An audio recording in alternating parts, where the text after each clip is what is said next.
నమస్తే, నేను మీ తేజ. వైద్యుల నిర్లక్ష్యం వల్ల ఒక యువతి జీవితం మొత్తం కూడా తలకిందులైపోయింది. ఎస్, బీహార్ రాష్ట్రంలోని పాట్నా ప్రాంతానికి సంబంధించి రేఖా కుమారి, ఆమెకి 20 ఏళ్ళు. అయితే ఆమెకి గత కొన్ని రోజుల నుంచి చెవి విపరీతంగా నొప్పి వస్తుంది. చెవు పోటు, చెవులో దురద ఇలా అంటూ ఉంటారు చాలామంది. సో చాలా రోజుల వరకు కూడా డాక్టర్ని కన్సల్ట్ కాలేదు, ఎటువంటి ట్యాబ్లెట్స్ని యూజ్ చేయలేదు, అలానే అశ్రద్ధ చేసేసి ఉండిపోయింది. సో దీంతో అది ఎక్కువైపోయి ఇక తట్టుకోలేక చివరికి హాస్పిటల్కి వెళ్ళింది. పాట్నాలోని మహావీర్ హాస్పిటల్. అక్కడికి వెళ్ళిన తర్వాత అక్కడున్న వైద్యులకి చెప్పింది, ఇలా నాకు కొన్ని రోజుల నుంచి ఈ చెవు చాలా ఇబ్బంది పడుతుంది, నిద్ర పట్టట్లేదు, నాకు అది సూదులతో పొడుతున్నట్టు అనిపిస్తుంది నాకు అని చెప్పేసి మొత్తం మీద తన బాధ అంతా కూడా డాక్టర్స్తో చెప్పుకుంది. సరే అన్నారు, టెస్ట్ చేశారు, ఓకే, మెడిసిన్ కూడా రాశారు. సో ఇంజెక్షన్ చేసి నీకు పంపించేస్తామని చెప్పేసి అన్నారు. అక్కడే వారు ఒక తప్పుడు పని చేశారు. అంటే ఈ మధ్యకాలంలో డాక్టర్స్ అసలు పేషెంట్స్ని చూస్తున్నారా, లేదంటే వారి కింద స్టాఫ్ ఎవరైతే ఉంటారో, నర్సులు కావచ్చు, లేదంటే కాంపౌండర్స్ కావచ్చు, సో వారితోనే వైద్యం చేయించేస్తున్నారా అనేది అర్థం కాకుండా పోతుంది. ఇక్కడ ఎందుకు చెప్తున్నానంటే, సో ఈ అమ్మాయికి ఏదైతే వారు ఇంజెక్షన్ ఇచ్చారో ఆ ఇంజెక్షన్ వల్ల ఆ అమ్మాయి యొక్క ఎడమ చేతి సకాన్ని తీయడానికి ఈరోజు వేరే వైద్యులు ముందుకు వచ్చేసారు. అంటే ఈ డాక్టర్స్ చేసిన తప్పు వల్ల ఇంకొక డాక్టర్స్ తప్పని పరిస్థితుల్లో కనీసం ప్రాణాలతోనే ఉంటుందని చెప్పి ఆ ఎడమ చేతిని సగ భాగం వారు తొలగించే ప్రయత్నం చేశారు, కేవలం ఒక ఇంజెక్షన్ వల్ల. అయితే సిరా వియన్, తెలుగులో సిరా అంటారు, వియన్. సో అదేంటంటే బాడీ టు హార్ట్. సో అక్కడ ఇంజెక్షన్ ఇవ్వాలి, కానీ ఇక్కడ వీళ్ళు ఏం చేశారంటే దమాని ఆర్టరీ, ఇదేంటంటే హార్ట్ టు బాడీ. అసలు దీనికి ఇంజెక్షన్ ఇవ్వకూడదు, అక్కడ ఇంజెక్షన్ ఇచ్చారు. సో ఇవ్వడం వల్ల ఆ అమ్మాయికి ప్రెషర్ పెరిగిపోయినట్టు, మొత్తం కూడా చెమటలో పట్టేసి, ఇంజెక్షన్ చేసిన ఆ ప్లేస్లో గడ్డ కట్టేసి, తర్వాత గుండె దగ్గర నొప్పి, ఇవన్నీ కూడా పెరిగిపోయి రక్తస్రావం కావటం, మహిళ కాబట్టి చాలా ఇబ్బందులు పడింది. సో మళ్ళీ అదే హాస్పిటల్ చుట్టూ తిరిగింది. అయ్యా, మీరు ఇచ్చిన ట్యాబ్లెట్ వల్ల నాకు చెవి నొప్పి అయితే తగ్గింది, కానీ కొత్తగా చెయ్యి నొప్పి వచ్చింది, నాకు ఏదో ఒకటి చేయండి అంటే ఆ చెయ్యి చూస్తే మొత్తం కూడా అది పచ్చ రంగులోకి మారిపోయింది. మరి ఆ డాక్టర్లు లేకపోతే భయపడ్డారో, ఏం కాదులే, ఏమవుతులే, పేదోళ్ళు కదా, వాళ్ళు ఏం చేయగలరని చెప్పేసి ఏమనుకున్నారో తెలియదు, కానీ వాళ్ళు అసలు అమ్మాయికి ఏ రకంగా సహకరించలా. తర్వాత ఇంకా ఆ హాస్పిటల్ చుట్టూ తిరిగి తిరిగి అలసిపోయి మళ్ళీ వేరే హాస్పిటల్కి వెళ్తే అక్కడ వైద్యులు చూసి మొత్తం కూడా ఆకుపచ్చ రంగులోకి వచ్చేసింది. అంటే అది ఇన్ఫెక్షన్ అయిపోయింది, అది మొత్తం కూడా కుళ్ళిపోయింది అదంతా కూడా. ఆ చెయ్యి ఎక్కడ వరకు అయితే వారు ఇంజెక్షన్ ఇచ్చారో అలా అది కొల్లుకుంటూ శరీరం మొత్తం కూడా పాకే పరిస్థితి ఉంది. సో పైగా వారు ఇంజెక్షన్ ఎక్కడ ఇచ్చారు, దమానికి, ఆర్టరీకి ఇచ్చారు. అదేంటి, హార్ట్ టు బాడీ. సో చాలా ప్రమాదం, మొత్తం కూడా చాలా ఇబ్బంది అయిపోయింది అమ్మాయికి.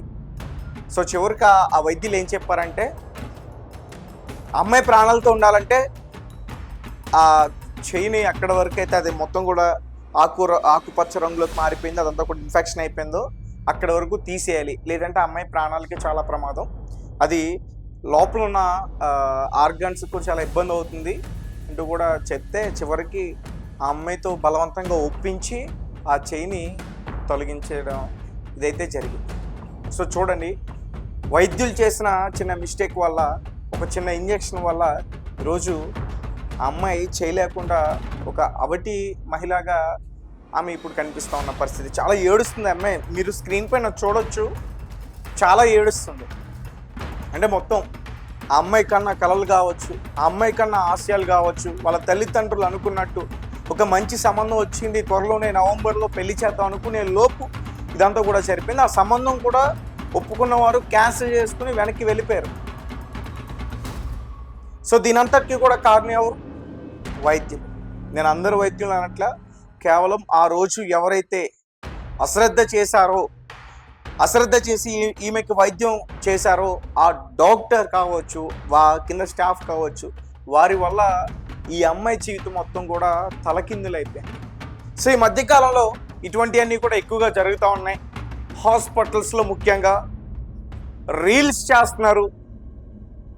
అసలు ఐసీయూ లేదంటే ఆపరేషన్ థియేటర్ ఇటువంటి ప్లేసెస్లోకి మొబైల్స్ని తీసుకెళ్ళకూడదు. మరి కాన్సన్ట్రేషన్ అంతా కూడా పేషెంట్ పైన ఉండాలి.